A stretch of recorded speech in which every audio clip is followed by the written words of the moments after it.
Yo sé que estamos todos cansados, muertos de sueño. Tienen una cara de... Les puedo asegurar que yo también la tengo muchas veces, así que estamos destruidos muchas veces por la semana, llegar a la mitad de la semana y la sumatoria de trabajo, responsabilidades de la obra, la formación en la palabra, todo lleva tiempo, las necesidades que tenemos, suplir muchas cosas, las situaciones diarias. Entonces llegamos cansados a la reunión de los miércoles. Y es lógico. Y más lo que deseamos venir. Los que deseamos venir hacemos un esfuerzo, no porque, digamos, tomamos la comunión como si fuera trabajosa, pero muchas veces nos cuesta venir. Dejar el descanso que quizás sea el alivio de llegar a casa, y optamos por venir porque valoramos la comunión, valoramos la oración, y un poco de que vamos a hablar tiene que ver con esto. Yo había pensado en 4 grupos, pensé que venía Alberto Farao, pero hoy no vino, así que pensé que venía David Añele y tampoco vino. Así que, ¿cuántos somos?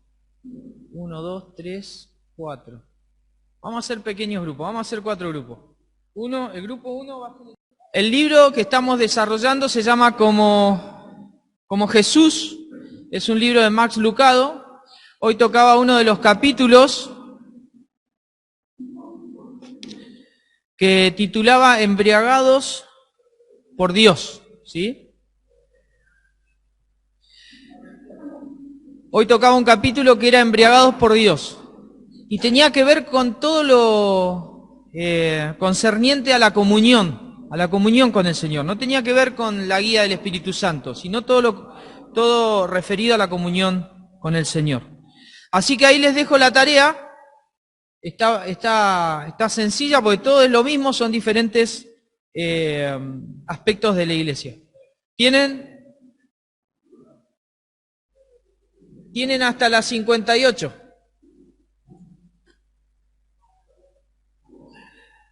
Del mío. Pero igual está bastante bien, ¿eh? Bueno, espectacular. Yo creo que ya lo deben tener. Si les falta algo, improvisarán, como siempre hacen. Como les decía al principio, estamos desarrollando el libro que se llama Como Jesús, de Max Lucado. Este capítulo se llama Un corazón embriagado por Dios, y habla acerca de la comunión, del desarrollo de la comunión. Dice Max Lucado que una de las cosas más maravillosas que él pudo experimentar fue cuando comprendió que no trabajaba para Dios, sino que trabajaba con Dios. Y esto se dio cuenta a partir de que en un momento tuvo una lectura profunda acerca del pasaje de 2 Corintios 6:1 que dice: nosotros somos colaboradores suyos. Eso le despertó un mayor entusiasmo, refiere Max. Es que Pablo lo que hace es cambiar el paradigma. Él dice: hoy no nos presentamos como simplemente siervos, sino como colaboradores, porque Dios está con nosotros haciendo la tarea en nosotros, por nosotros, hacia los demás. Así que de estas referencias que él va a tratar el tema de la comunión, no por el servicio en sí mismo, sino porque somos colaboradores suyos. Estamos con Dios en la misma empresa. Dios está en nosotros y hacemos su voluntad mientras andamos en comunión con Él. Ahora, cada aspecto de la iglesia es una forma de basarnos para entender un poco lo que es la comunión. Así que le voy a pedir al grupo 1, ya que estamos en orden, que pase, que explique la figura que le tocó, y todos tienen el mismo... Nos tocó la figura de la vid y los pámpanos. ¿Lo leo o luego rápido? Bueno. Hablábamos de una comunión basada en la permanencia. El que permanece separados de mí nada podéis hacer. Habla de una verdadera conversión y que es porque ¿quién separará a los hijos de Dios? ¿Quién nos separará de Cristo? Dice Romanos 8:35. Y del tema de que uno, cuando tiene esa verdadera conversión, empieza a producir esos frutos. Mateo 7:16, por sus frutos los conoceréis. Entonces la comunión, cuando está alimentada, está fortalecida, genera genera fruto. Alejarse es no traer frutos. Poníamos un pasaje de Isaías 59 que hablaba de este alejarse.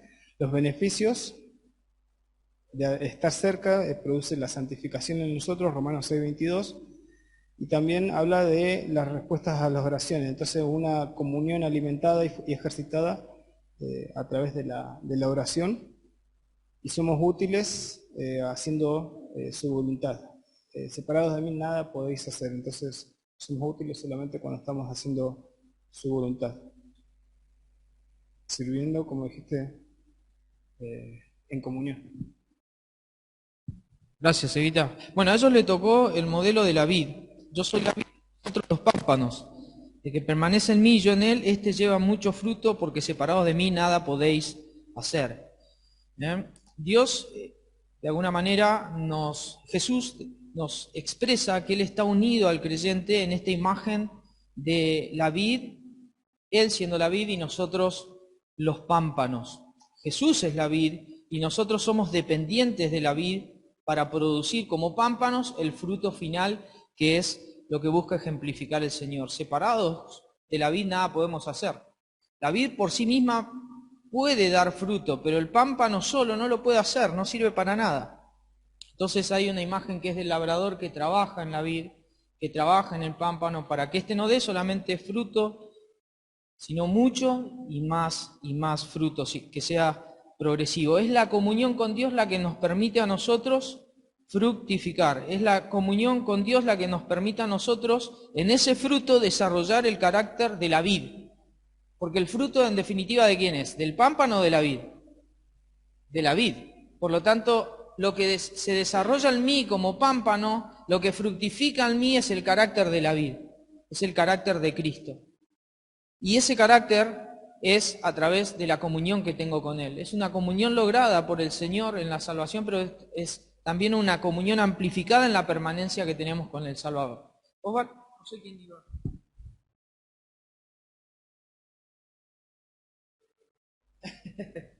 Bueno, la imagen nuestra, la del templo, basada en 1 Corintios 3, 16, 17 y 6, 19. Explicar un poquito la comunión con Dios en base a eso. Bueno, cada uno de nosotros somos un templo, lo cual habla de que Dios no es un Dios lejano y extraño, que no precisamos intermediarios, que cada uno de nosotros es un sacerdote. Eso habla de intimidad, de cercanía, que no es necesario trasladarse a un lugar físico para adorar, sino que cada uno de nosotros somos un templo en el cual podemos adorar a Dios. Y hay algunas cosas que desfavorecen, que están en el mismo pasaje, como no cuidar el templo, o simplemente olvidarse o desconocer que somos un templo del Espíritu Santo y descuidar nuestra santidad. Bueno, gracias, Osvar.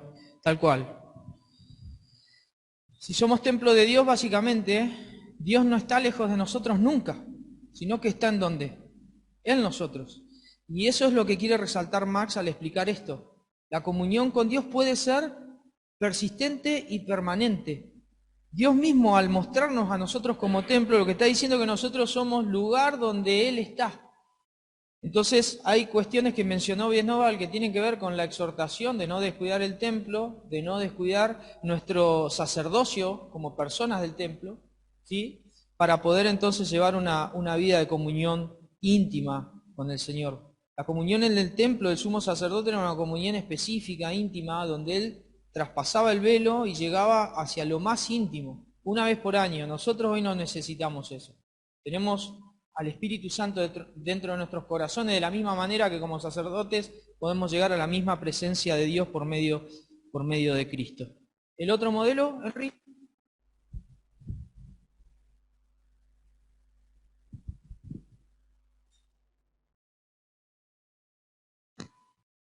Bien, nosotros teníamos que explicar la comunión con Dios basada en el modelo del matrimonio de Efesios 5, 25 al 27. Y lo primero que pensábamos y que nos también dijo el tío Henry es que el punto clave es cuando dice que como Cristo, que hay que amar así como Cristo amó a la iglesia, y pensamos que es una comunión basada en el amor, en la entrega, como dice que se entregó a sí mismo por ella, dar la vida para santificarla, también una comunión basada en el amor, así como nosotros, como a nosotros mismos, como dice el versículo 28, y eso, una comunión que se basa en el amor, en la entrega y eso.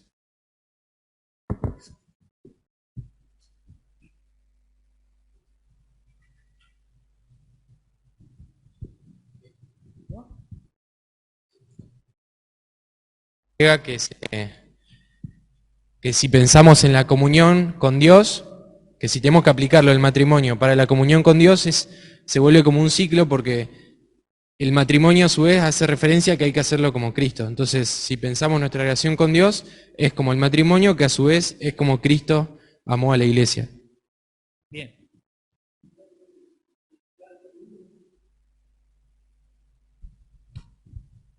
Bien. Te quiero ver, ¿eh? Hola, Nilda.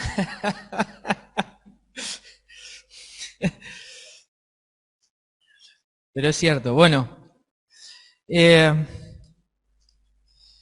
La comunión en el matrimonio nunca cesa. Los matrimonios saludables tienen un sentido de permanencia también. La unión en el matrimonio es algo, es la parte inicial. Pero la comunicación, la comunión se desarrolla después. Así que el matrimonio no es solamente unidad, no es solamente yo estoy unido a mi esposa, sino que además comparto con ella, soy parte de ella. Y esa relación se fructifica en la medida en que nosotros somos francos, somos tiernos, nos mantenemos continuos y nos amamos. Ahora esa misma realidad se sujeta a la experiencia nuestra en la comunión con Dios como matrimonio. Porque nosotros como iglesia somos la esposa de Cristo. Ahora sí, como iglesia yo no tengo comunión con mi Salvador. Él no es mi prioridad. No favorezco mi relación, la descuido. Soy desatendido, como lo soy con mi matrimonio. Ese ejemplo lo paso hacia la iglesia. Entonces, ahí hay cosas que pueden desfavorecer. Sin embargo, en la medida en que yo opto por entender el matrimonio, un buen matrimonio, también puedo entender mi relación y mi comunión con Dios a través de esa imagen. Marido, amad a vuestras mujeres, así como Cristo amó a la iglesia y se entregó a sí mismo por ella.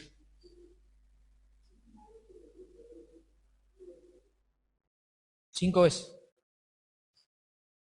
Bueno, buena señal. ¿Y el último grupo, tío? ¿Quién pasa? Pase, amigo. Spurgeon.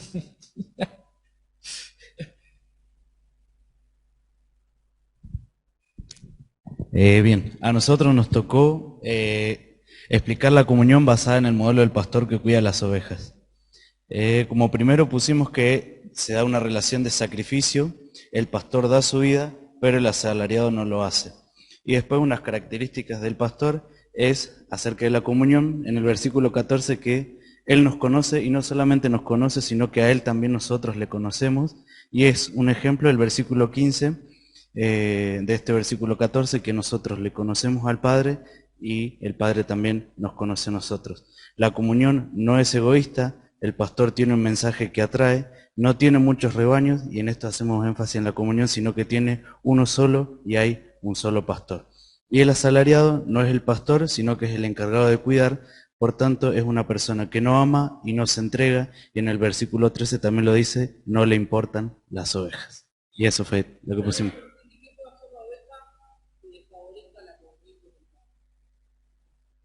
Tío.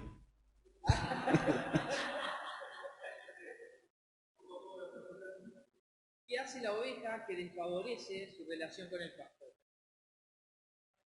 No escuche. Siempre necesita el callado y la vara del pastor. No sé si se acuerdan el estudio del Salmo 23, que tanto el tío como hemos presentado. Y esto nos habla de que la oveja en el mundo pastoril no es un animal fácil. Creo que hemos visto ese video donde la oveja se cae 2 veces en el mismo, en el mismo canal, ¿sí? En la misma acequia. Ahí nomás, la saca el pastor y ahí nomás cae. Lo importante de este pasaje es lo que me acordaba en 1 Pedro 2:25, que dice, porque vosotros erais como ovejas descarriadas, pero ahora habéis vuelto al pastor y obispo de vuestras almas. La comunión con el pastor es a partir de lo que él hace por nosotros. Cuando una oveja se pierde, la imagen es que el pastor la busca, la trae de vuelta y la lleva consigo a buenos pastos. Yo leía el pasaje y me acordaba de que muchas veces el salmista mencionó al pueblo de Dios como pueblo suyo somos y ovejas de su prado. Salmo 100, verso 3.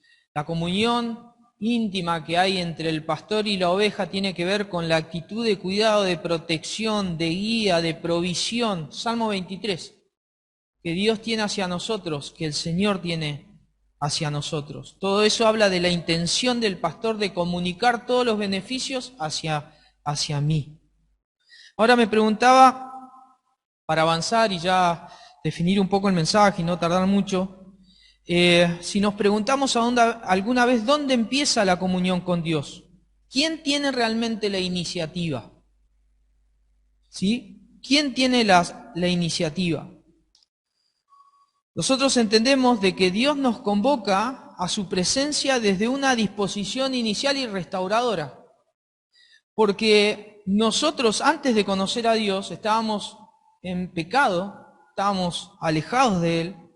Sin embargo, por Cristo, el Señor se ha vuelto hacia nosotros en un sentido positivo. Se ha vuelto hacia nosotros con el fin de que andemos cerca de Él. Él ha querido restaurar la comunión y volvernos a nosotros de pecadores, arrogantes, idólatras, adoradores, como el Señor se lo mencionó allí a la mujer samaritana, ¿sí? El Señor ha buscado adoradores. ¿Y dónde busca a los adoradores? ¿Dónde busca el Señor a aquellos que le agradecen? ¿Dónde busca el Señor la comunión? En el lugar más contradictorio para buscar, entre medio de pecadores. Pero lo hace en alto costo, por eso Él es el que busca la comunión. Nosotros solamente respondemos a su llamado. Por eso Dios espera que nuestra respuesta confíe en Él y nos acerquemos a vivir a su presencia. En Santiago 4:7 dice, someteos pues a Dios, resistid al diablo y huirá de vosotros. Acercaos a Dios y Él se acercará a vosotros. No es que el Señor esté lejos, pero la actitud nuestra tiene que ser de desear la comunión, y más cuando ya hemos respondido positivamente a Dios con respecto a la salvación. ¿De qué término deriva la palabra comunión? A ver si se acuerdan del griego. Koinonía, muy bien. Koinonía significa asociación, comunión, pero también participación. En el Nuevo Testamento, a nosotros se nos asegura de que tenemos comunión con Dios el Padre, que tenemos comunión con su Hijo y también con el Espíritu Santo. Los teólogos siempre han admitido al menos dos verdades con respecto a la comunión. En principio, lo que decíamos al inicio es que nosotros estamos en una bancarrota espiritual e impotencia moral. Nosotros no podemos restaurar la comunión. La restauración es de Dios. Así que la belleza de la presencia de Dios en todos sus atributos está en Él, y Él desea comunicar todo eso a nosotros. Así que el deseo de la comunión es de Dios hacia nosotros. Nosotros simplemente tenemos que responder positivamente. Él es el Dios que está en el templo, pero nosotros tenemos que ir a buscar a Dios, un Dios que está en nosotros y que también espera de nosotros la misma atención, la misma intención. Para tener comunión con los demás debe haber unidad de corazón, algo que tiene que surgir en las personas, porque nosotros tenemos que tener comunión con Dios, pero también eso se tiene que ver en la práctica, en la vida diaria con los creyentes. La comunión únicamente es con Dios exclusiva y posible solamente por medio de Cristo. Sin Cristo no podría haber comunión, no habría posibilidad. Juan 14:6 dice que Jesucristo es el único camino al Padre. En Romanos 5:10 se nos dice que Jesús nos reconcilió con Dios a través de su muerte. Y para decirlo negativo, a contrapartida, muchos textos dicen que no tenemos comunión con Dios si rechazamos a Jesús. Entonces es solo por medio de Cristo. Positivamente porque es el único camino. Positivamente porque Él nos reconcilió con Dios. Y en un sentido negativo es porque si rechazamos a Jesús, rechazamos a Dios, no tenemos comunión con Él. Eso está en 1 Juan capítulo 5, verso 10. Cosas que se oponen a la comunión, que son básicas. Bueno, Romanos 8:7, vamos a buscarlo. Romanos 8:7.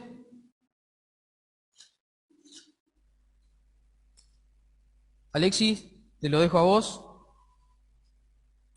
1 Juan 2:15, Luchi. Romanos 8:7.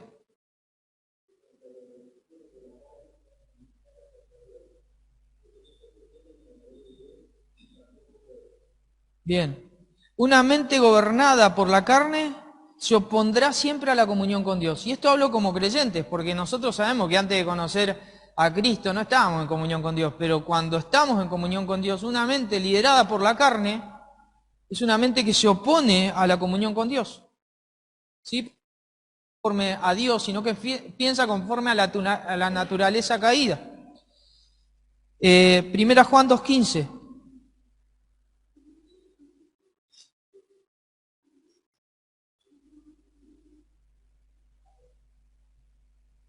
Cosas que se oponen nuevamente a la comunión con Dios es la amistad con el mundo. Si alguno ama al mundo, el amor del Padre no está en él. Este mundo no tiene que ver con personas, tiene que ver con la mentalidad que gobierna el mundo. Tiene que ver con el cosmos, con la forma en la cual el mundo es una cultura que domina el sistema y que se opone a los cristianos, como el Señor oró en Juan capítulo 17. El mundo nos va a aborrecer. A ese mundo se refiere. Sin embargo, hay personas que se manifiestan en este mundo aborreciendo a los creyentes. Ellos son parte también y objeto del amor de Dios, aún a pesar de eso. Otras cosas que se oponen a la comunión con Dios es el pecado como tal, pero mucho peor aún es aquel pecado insistente que nunca es confrontado de forma personal. Es decir, tengo un pecado que yo sé que ofende a Dios y nunca lo confronto. No tengo que ir al cura para confrontar los pecados. Pero no los confrontamos. Es un grave problema y afecta a nuestra comunión diaria con Dios. Si yo sé que tengo un pecado, tengo que arrepentirme, tengo que hacerlo. Y lo otro que sucede muchas veces es creernos autosuficientes para lograr la comunión con Dios. Es decir, tengo un sentido de autosuficiencia creyendo que por mis propios medios entonces estoy bien con Dios. Y no, la comunión siempre tiene que ser entendida en dependencia, confianza y humildad. Cuando creo que soy todopoderoso en relación a la comunión con Dios, soy un fariseo más. Soy un hombre que cree que por obedecer ciertos mandamientos está bien. Y no es así. La comunión con Dios nos debe llevar siempre a la humildad. Nos debe llevar a entender que la comunión lograda que tenemos es siempre santa influencia del Espíritu Santo. De hecho, cuando uno lee en Gálatas que o somos guiados por el Espíritu Santo o somos dominados por la carne, estamos como a tensión. Parece que el hombre es quiescente. Lo único que hace es permite a Dios o permite a la carne. Sin lugar a dudas, cuando el hombre se deja obrar por el Espíritu Santo, entonces el resultado es la comunión, el resultado es entender la comunión como tal en humildad. No es autosuficiente el tema de la comunión. Es lograda por el Señor y por el Espíritu Santo en nuestros corazones. Preguntas. ¿Hace alguna diferencia si nosotros oramos o no con respecto a la comunión? Si soy salvo, ¿hace eso alguna diferencia? ¿Eso no relevante o irrelevante alguna clase de esfuerzo en intentar ser fieles al Señor por guardar o no la comunión con Él? Total, soy salvo. Ya el Señor ha restaurado mi relación con Él. Si Cristo ya pagó por mis pecados, ¿por qué debo meditar en las Escrituras y ayudar a otros hermanos o a los hermanos de acá de la iglesia? En otras palabras, ¿hay algo que haga la diferencia en pertenecer a Dios y participar de la comunión con Él? Estas son preguntas que parecen que le están buscando la quinta pata al gato, pero en realidad está tratando de definir lo que significa la comunión, que es algo que dije al principio. Porque la comunión en principio es identitaria. Nosotros cuando nos acercamos a Cristo, estamos unidos a Él y empezamos a tener tal identidad con Él que Dios mismo nos ve a través de Cristo. Esto se puede ver a través del concepto de la justificación. Cristo está en nosotros, dice Pablo en Efesios, en Colosenses. Nosotros estamos unidos a Cristo. Hemos sido crucificados con Cristo, Gálatas 2:20. Hemos resucitado con Él, Efesios capítulo 2, versos 6 y 7. Jesús ahora es el centro de nuestra vida, 1 Corintios 15. Somos muertos al pecado y vivos para Dios en Cristo Jesús, Romanos 6:11. Por el Espíritu nacemos de nuevo. Debido a esta fuerte unión que tenemos los cristianos, podemos tener confianza y seguridad en el amor de Dios, algo que nada puede interrumpir. Y finalmente estamos seguros en el amor de Dios en Cristo, como bien dice Gálatas capítulo 2, versos 16 y 17. Nuestra comunión con Cristo es algo que nos identifica con Él, pero también esto de la comunión que es experimentable y disfrutable. Y esto responde a las preguntas que decíamos al principio. Una cosa es la unión me identifica con Cristo, pero otra cosa es la comunión me relaciona con Él. Esa es la diferencia. Soy salvo, perfecto, pero no nos podemos quedar con eso. La salvación tiene consecutivamente la relación con Cristo, no se estanca. La unión establece esa relación, mientras que la comunión la desarrolla, se comunica. Por lo tanto, debemos aprender a entender que la comunión es en torno a lo personal, donde Dios muestra su carácter de amor, gracia y deseo de compartirse Él hacia nosotros. Porque ¿qué le podemos agregar nosotros en la comunión que tenemos con Dios al Dios nuestro? No le podemos agregar nada. Sin embargo, Dios a nosotros nos da absolutamente todo. Es un gran beneficio la comunión. ¿Para quién? Para nosotros. De esa manera nosotros podemos meditar en su misericordia, sentir su amor y entender todos los beneficios que Él nos ha dado. Ahora, ¿cuáles son los principios de la comunión? Y termino con esto. En principio debemos conocer a Dios. Y la primera exhortación para conocer a Dios es, vayamos a la palabra y escuchemos a Dios. 2 Timoteo 3, 16 y 17. Toda la escritura es inspirada por Dios. Y es útil la escritura. Es útil la escritura. Nos enseña a nosotros, nos exhorta, nos redarguye de los males. La escritura nos hace aptos, nos equipa, nos prepara para toda buena obra. Necesariamente la comunión requiere que conozcamos a Dios. Hermanos, si no leemos la palabra en casa, si esperamos solo el devocional, que está buenísimo para los que lo hacemos, realmente buenísimo, pero hermano, usted tiene que formarse en la palabra. Mínimamente tener una guía mínima de estudio, un devocional personal, de donde usted saque el provecho de Dios en su relación íntima con Él, en el silencio de su habitación. Conozca a Dios y vaya a su palabra. Vayamos a la palabra. Converse con Dios. ¿Esto qué significa? Que tenemos que ¿qué? Que orar. Tenemos que orar. Tenemos que orar día a día con el Señor, en todo tiempo. Dice en 1 Tesalonicenses 5:17, orad sin cesar, ahí está. Y en Efesios 6:18, que ese texto es muy lindo, está referido hacia lo que complementa el uso de la armadura, estar preparados para el día malo. Dice, orando en todo tiempo con toda oración y súplica en el Espíritu, velando en ello y con toda perseverancia y súplica por todos los santos. Como todos podemos pasarla mal espiritualmente, entonces no oré por vos, sino ora también por el hermano que puede ser tentado. ¿Sí? Hay una palabra que aprendí hoy, a ver si la conocían, que es panoplia. ¿La conocían? Panoplia. Significa usar la armadura de forma completa. Aprendí esa palabra y me la anoté. Entonces, conozca a Dios, lea la palabra. Converse con Dios, vaya en oración cada día. Camine con Dios, es decir, haga de Dios su prioridad. Mateo 6:33. Busquemos a Dios primero, por sobre todas las cosas. No solamente busquemos a Dios primeramente por todas las cosas, sino también su justicia. Allí la palabra justicia tiene que ver llevando una vida justa, llevando una vida conforme a los principios del Sermón del Monte. Y todas estas cosas que necesitamos van a ser añadidas. Entonces, conozca a Dios, converse con Dios, camine con Dios. Pero también complacete en Dios. Hace poco tuve un apartado que escuché a don Roberto decir que una de las cosas que más le falta al creyente es disfrutar a Dios. Y es así, hermanos. Muchas veces vemos el concepto de iglesia como una labor y no como un disfrute. Muchas veces vemos el concepto de la comunión como una labor y no como un disfrute. Y al verse como una labor nos olvidamos de lo que dijo Max al principio. Somos colaboradores con Él, juntamente con Él. No trabajamos para Él, sino que trabajamos con Él. Quizás eso nos cambie. Deleitarse en el Señor. 1 Tesalonicenses 5:16 dice lo siguiente.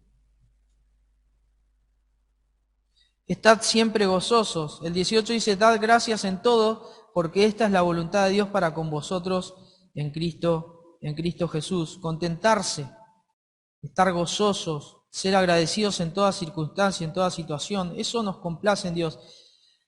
También aprendernos a comunicar no con Dios, sino comunicar a Dios. Esto es diferente. Una cosa es comunicarnos con Dios, conversar, y otra cosa es comunicar a Dios. Si Dios es templo del Espíritu, yo puedo comunicar lo que Él es hacia los demás, amando a otros, pero también dando fruto. Porque cuando doy fruto, comunico las verdades que no me pertenecen, sino las verdades de la vid, las verdades de Cristo, que brotan en mí como un fruto. ¿Y el fruto de quién es? El Espíritu. No me pertenece, es de Él. Podemos comunicar a Dios cuando nos amamos los unos a los otros, cuando nos perdonamos, ¿sí? Y finalmente podemos compartir a Dios. Lo podemos hacer cuando nos congregamos, cuando oramos los unos por los otros. Compartimos a Dios. Compartimos las necesidades, pero también compartimos la fe. Alentamos al hermano que está en una situación quizás de estrés emocional, muchas veces de estrés físico, por una enfermedad. Y no solamente compartimos a Dios cuando nos congregamos, sino también cuando nos preferimos. Y esta cuesta. Muchas veces en la iglesia sucede que nos conocemos tanto, hermano, que a veces nos dejamos de preferir. Pasa así. Nos conocemos tanto que ese hermano no va a cambiar más. Y pasa, hermano. No hay que ser tan sincero. Creo que si uno mira muy para adentro, nos pasa que nos conocemos tanto que ya sabemos los errores de cada uno. Ustedes ya saben mis mañas, y yo conozco mucho la maña de ustedes. Pero el Señor pretende que en esa relación tan familiar nos prefiramos igual como nos preferiríamos si fuéramos hermanos de sangre. De hecho, tenemos que entender la intención en hacerlo. Prefiriendo significa deleitarse en el respeto mutuo, honrándonos, a pesar de que el hermano sea el que tenés al lado, a pesar de que el hermano al que tengas que amar sea yo, y a pesar de que al hermano que tenga que yo amar seas vos. A pesar de todo eso debemos preferir estar juntos, congregándonos y prefiriéndonos. Entonces los principios es conocer a Dios, leyendo su palabra, conversar con Dios en oración, caminar con Dios, haciendo de Dios la prioridad de mi vida, complaciéndonos en Dios, comunicando a Dios a los demás y también compartiendo de Dios entre nosotros, prefiriéndonos los unos a los otros. Cada vez que nosotros tenemos comunión con Dios, hermanos, eso se va a traducir en la comunión entre los unos a los otros. Bendiciones. No sé si